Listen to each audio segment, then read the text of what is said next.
अस्सलाम वालेकुम। आज हमने फ़िज़िक्स 9th क्लास का लेक्चर नंबर 6 स्टडी करना है, जिसमें हम टॉपिक पढ़ेंगे स्केलर्स एंड वेक्टर्स के नाम से। आर्टिकल 2.3 है आपकी बुक का 9th क्लास में, चैप्टर नंबर 2 में। तो scalars and vectors, scalars and vectors को पढ़ने से पहले थोड़ा सा हम देखते हैं फ़िज़िकल क्वांटिटीज़ क्या होती हैं, जो हमने पहले फर्स्ट चैप्टर में पढ़ा हुआ है कि फ़िज़िकल क्वांटिटीज़ कौन सी क्वांटिटीज़ होती हैं। ऐसी क्वांटिटीज़ जिनको हम क्या कर सकते हैं, मैयर कर सकते हैं। ऑल द मैयरेबल क्वांटिटीज़, जितनी मैयरेबल क्वांटिटीज़ हैं वो क्या हैं, कहलाती हैं फ़िज़िकल क्वांटिटीज़। फिर हमने चैप्टर नंबर 1 में पढ़ा था कि फ़िज़िकल क्वांटिटीज़ की 2 टाइप्स हैं। कितनी टाइप्स हैं? 2 टाइप्स। वो टाइप्स कौन सी हैं? एक तो हैं बेस क्वांटिटीज़ और एक हैं डिराइव्ड क्वांटिटीज़। ये जो टाइप्स हमने बनाई थी, ये on the basis of measurement बनाई। क्या बनाई थी? On the basis of measurement. कि इनको मेजर कैसे किया जाता है, कि अगर हम इनको आसानी से मेजर कर सकते हैं, बेसिक तरीके से मेजर कर सकते हैं, तो हम कहते थे बेस क्वांटिटीज़ हैं। अगर हम उनको किसी और क्वांटिटी के रेलिवेंट मेजर करते थे तो फिर हम कहते थे ये डिराइव्ड क्वांटिटीज़ हैं। लेकिन आज हमने फिजिकल क्वांटिटीज़ की फ़र्दर कैटेगरी बनानी है। लेकिन ये जो कैटेगरीज़ बनाएंगे, हम टाइप्स बनाएंगे, ये on the basis of direction होंगे। क्या होंगे? On the basis of direction. पहले किस बेस पे बनाई थी? मेजरमेंट के बेस पे। किस बेस पे? मेजरमेंट पे। अब हमने कौन सी बेस रखी है? डायरेक्शन। ठीक है। तो इन फिजिकल क्वांटिटीज़ की फ़र्दर 2 टाइप्स हैं। तो वो टाइप्स कौन कौन से हैं? एक तो टाइप है स्केलर क्वांटिटी, ये स्केलर क्वांटिटी कह दें या स्केलर्स कह दें, ठीक है। और दूसरी टाइप कौन सी है? वेक्टर क्वांटिटी या वेक्टर्स, ठीक है। ये किस बेस के ऊपर है? On the basis of direction. कि डायरेक्शन की बुनियाद पर 2 कैटेगरीज हैं कि किसकी डिस्क्रिप्शन, किसको डिस्क्राइब, कौन सी क्वांटिटी को डिस्क्राइब करने के लिए हमें डायरेक्शन रिक्वायर्ड है और कौन सी क्वांटिटी को डिस्क्राइब करने के लिए हमें डायरेक्शन रिक्वायर्ड नहीं होती, ठीक है। तो ये तो हमने देखा फिजिकल क्वांटिटीज़ की 2 टाइप्स हैं। तो आज का टॉपिक भी यही है, स्केलर्स एंड वेक्टर्स। अब हम इनको पढ़ते हैं डिटेल के साथ, स्केलर्स क्या होते हैं और वेक्टर्स क्या होते हैं, ठीक है। तो अब हम स्केलर्स की बात करते हैं। स्केलर्स का मतलब क्या है? Scalar quantities. क्या मतलब है बेटा? स्केलर क्वांटिटीज़, ठीक है। ऐसी क्वांटिटीज़ जिनको डिस्क्राइब करने के लिए, जिनको बयान करने के लिए, जिनका इजहार करने के लिए आपको सिर्फ़ और सिर्फ मैग्नीट्यूड की ज़रूरत है। किसकी ज़रूरत है? मैग्नीट्यूड। किसकी ज़रूरत है बेटा? मैग्नीट्यूड की ज़रूरत है। और उनको डायरेक्शन की ज़रूरत नहीं है। No, they required no direction. उनको डायरेक्शन की ज़रूरत नहीं है। सिर्फ किसकी ज़रूरत है? मैग्नीट्यूड की। किसकी ज़रूरत है? मैग्नीट्यूड की। ऐसी क्वांटिटी को हम क्या कहते हैं? स्केलर क्वांटिटी कहते हैं। क्या कहते हैं? The physical quantities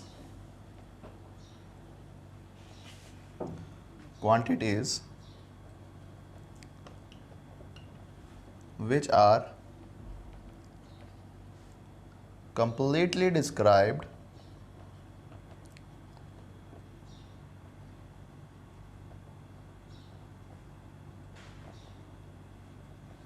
by its magnitude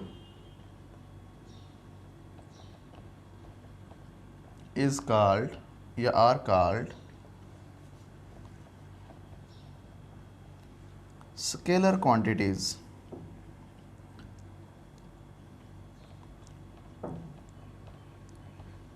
और स्केलर्स ऐसी फिजिकल क्वांटिटीज़ जिनको कंप्लीटली डिस्क्राइब कर सकते हैं हम किसकी बुनियाद पर बेटा? सिर्फ मैग्नीट्यूड की बुनियाद पर। किसकी बुनियाद के ऊपर? मैग्नीट्यूड की बुनियाद के ऊपर। तो ऐसी क्वांटिटीज़ को हम क्या कहते हैं? स्केलर क्वांटिटीज़ कहते हैं, या क्या कहते हैं? स्केलर्स। क्या कहते हैं? Scalars. They do not required any direction. इनको डायरेक्शन की ज़रूरत नहीं होती। No direction. बात समझ आ गई? इनको डायरेक्शन की ज़रूरत नहीं है डिस्क्राइब करने के लिए। बेटा बात समझ आई?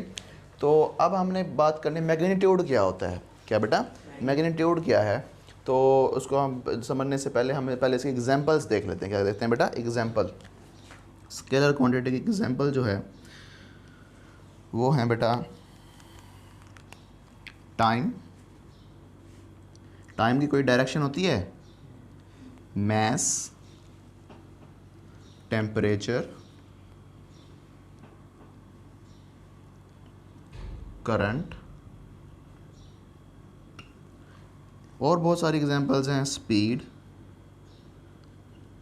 ETC, ये सारी की सारी क्या है बेटा, स्केलर क्वांटिटीज़ हैं। ये क्या है, स्केलर क्वांटिटीज़ है। टाइम भी स्केलर क्वांटिटी है, इसकी सिर्फ मैग्नीट्यूड होती है, डायरेक्शन नहीं होती।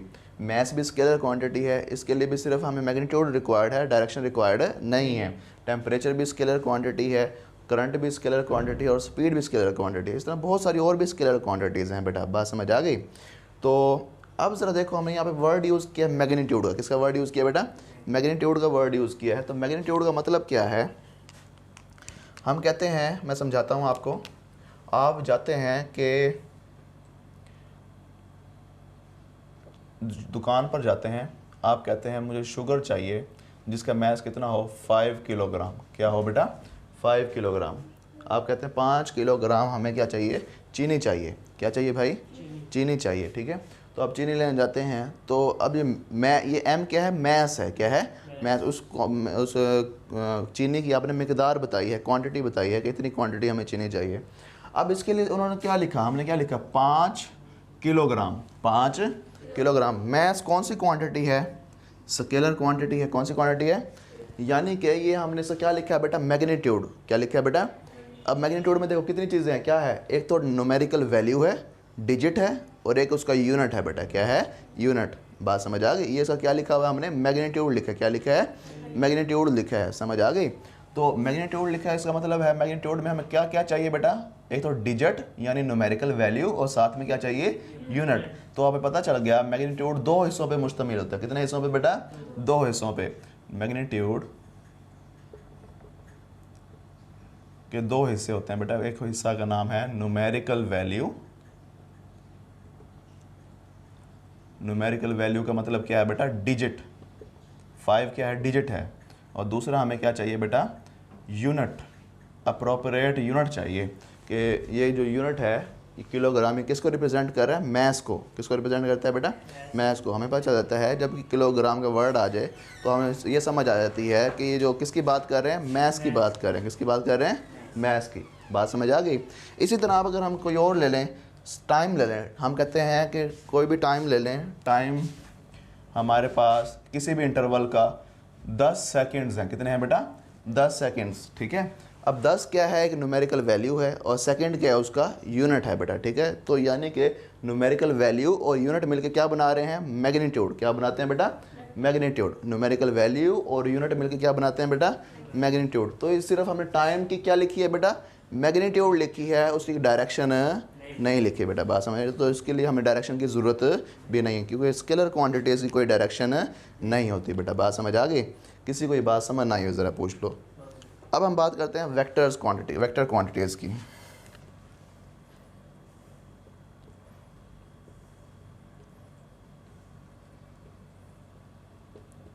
वेक्टर क्वांटिटीज़ या वेक्टर्स, समझ आ गई। इसी तरह ये स्केलर क्वांटिटी या स्केलर्स बेटा। बात समझ आई। अब वेक्टर क्वांटिटी के लिए को डिस्क्राइब करने के लिए हमें 2 चीज़ें होना ज़रूरी है।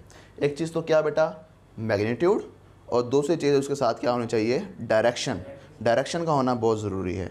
इसमें डायरेक्शन की ज़रूरत नहीं थी हमें, इसमें डायरेक्शन नहीं होती, स्केलर क्वांटिटीज़ में डायरेक्शन नहीं होती। किस में डायरेक्शन की ज़रूरत पड़ेगी आपको, वेक्टर्स में बेटा। किस में ज़रूरत पड़ेगी, वेक्टर्स में बेटा। बात समझ आ गई। तो अब ज़रा देखो कि ऐसी quantity, the physical quantities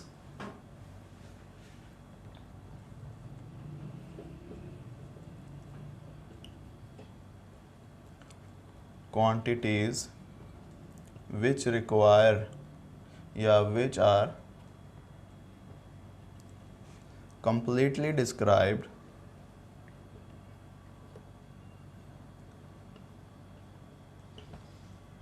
by magnitude and direction।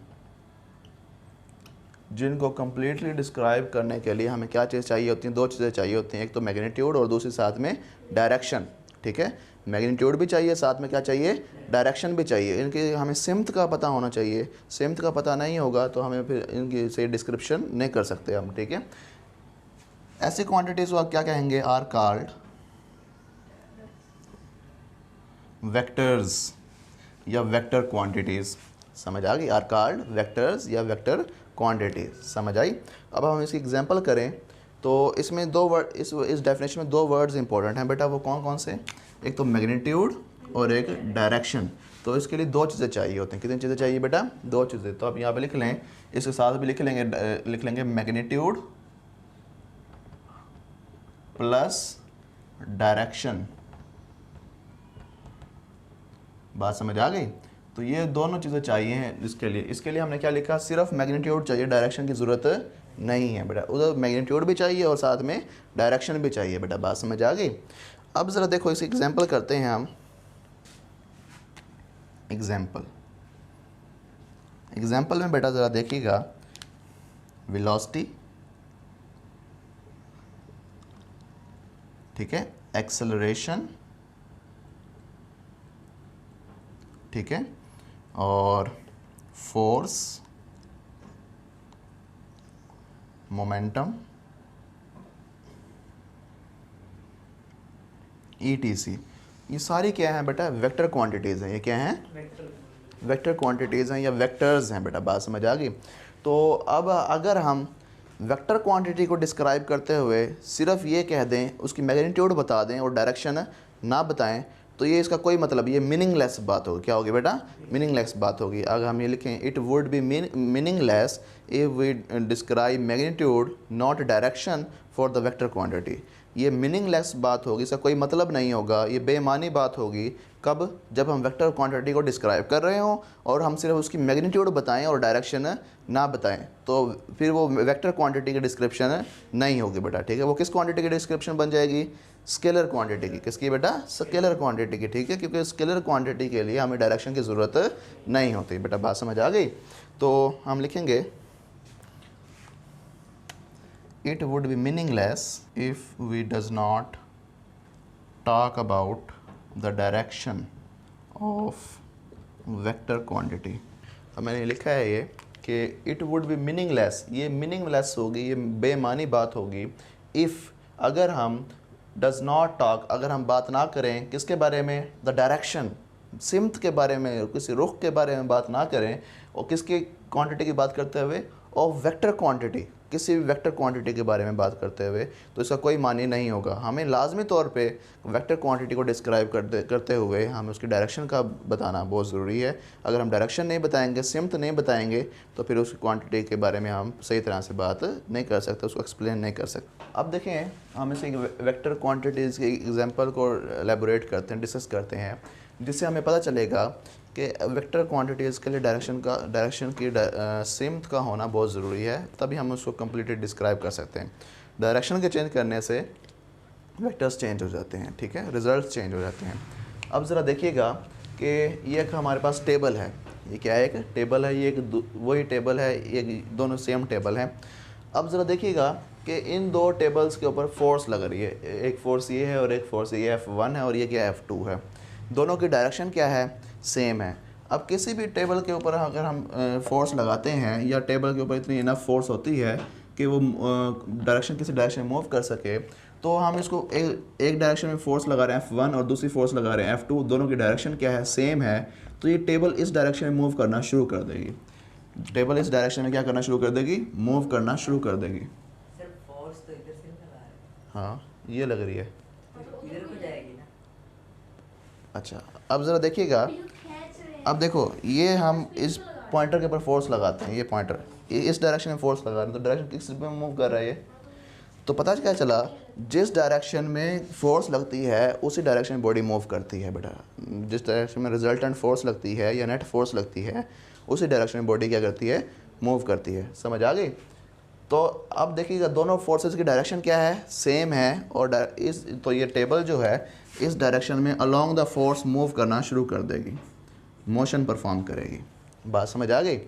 अब यहाँ पे ज़रा देखो, अगर हम ये कहें कि F1 फोर्स बराबर है F2 फोर्स के, अगर दोनों फोर्सेस आपस में क्या हैं, इक्वल हैं, और इधर भी दोनों फोर्सेस इक्वल थी, लेकिन ये टेबल क्या होने लग गई थी बेटा, मूव करना शुरू कर दिया था इसने, क्या करना शुरू कर दिया था।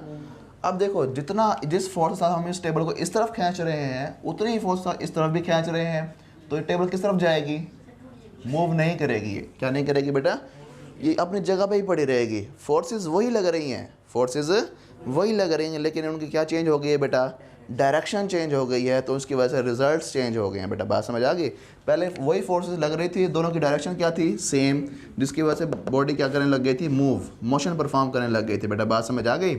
इधर भी वही फोर्सेस लग रही हैं, मैग्नीट्यूड दोनों की क्या है बेटा, सेम है, लेकिन बेटा क्या है कि दोनों की डायरेक्शन क्या हो गई है, चेंज, ऑपोजिट हो गई है, जिसकी वजह से ये टेबल मूव नहीं कर रही बेटा। दोनों डिफरेंट केसेस हैं, दोनों क्या हैं, डिफरेंट। इसमें क्या था, फोर्सेस वही थी लेकिन डायरेक्शन सेम थी, तो ये मूव करने लग गई टेबल।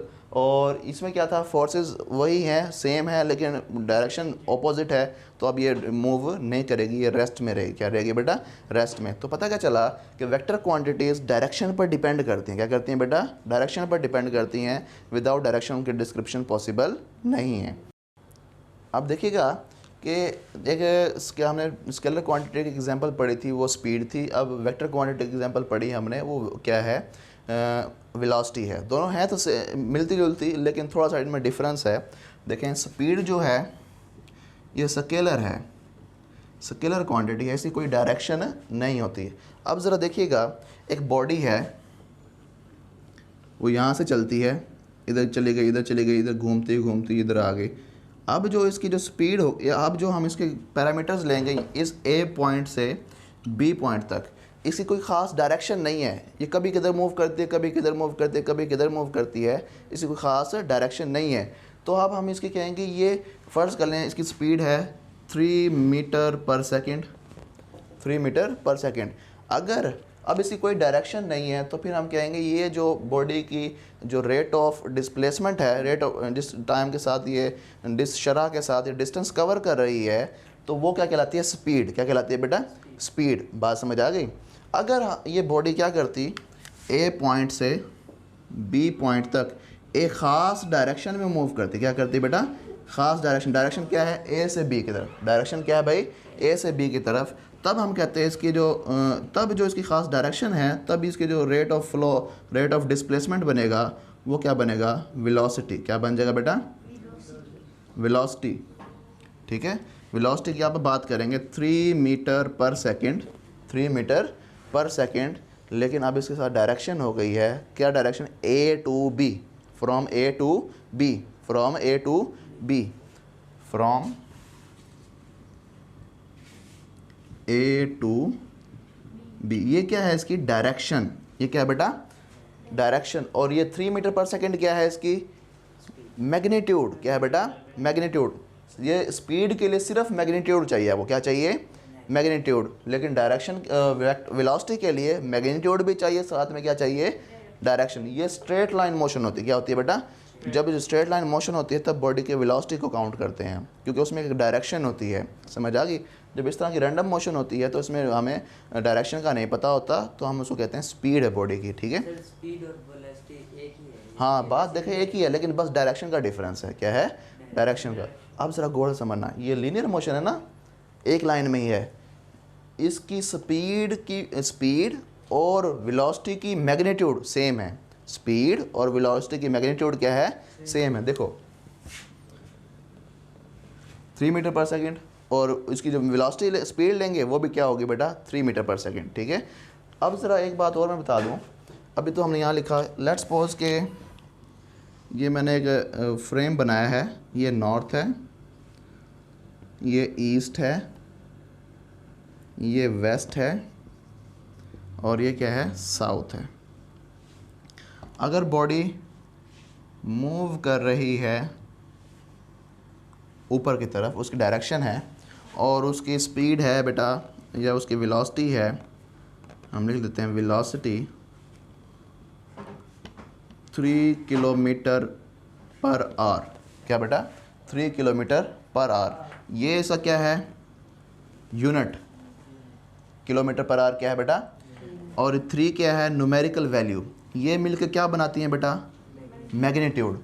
अब इसकी डायरेक्शन भी हमें बता रही है, ये एरो क्या बता रहा है बेटा, डायरेक्शन। ये कल हम पढ़ेंगे डिस्क्रिप्शन कि वेक्टर को कैसे रिप्रेजेंट करते हैं। ये जो एरो है ये क्या बता रहा है, डायरेक्शन। किस तरफ डायरेक्शन है, नॉर्थ। तो हम लिख देंगे 3 किलो, इस बॉडी की जो वेलोसिटी है वो 3 किलोमीटर पर आवर है, किस तरफ, टूवर्ड्स नॉर्थ, किस तरफ बेटा? अब ये क्या बन गई है बेटा? वेलोसिटी। अगर हम टुवर्ड्स नॉर्थ ख़त्म कर दें तो अब ये क्या बन जाएगी? स्पीड। अगर टुवर्ड्स नॉर्थ लगा दें स्पीड के साथ तो क्या बन जाएगी? वेलोसिटी। बेटा बात समझ आ गई? जब इसके साथ डायरेक्शन लगा देंगे तब ये वेलोसिटी बन जाएगी, अगर डायरेक्शन को ख़त्म कर देंगे तो ये क्या बन जाएगी? स्पीड। बात समझ आई? That's all from this lecture. Thank you.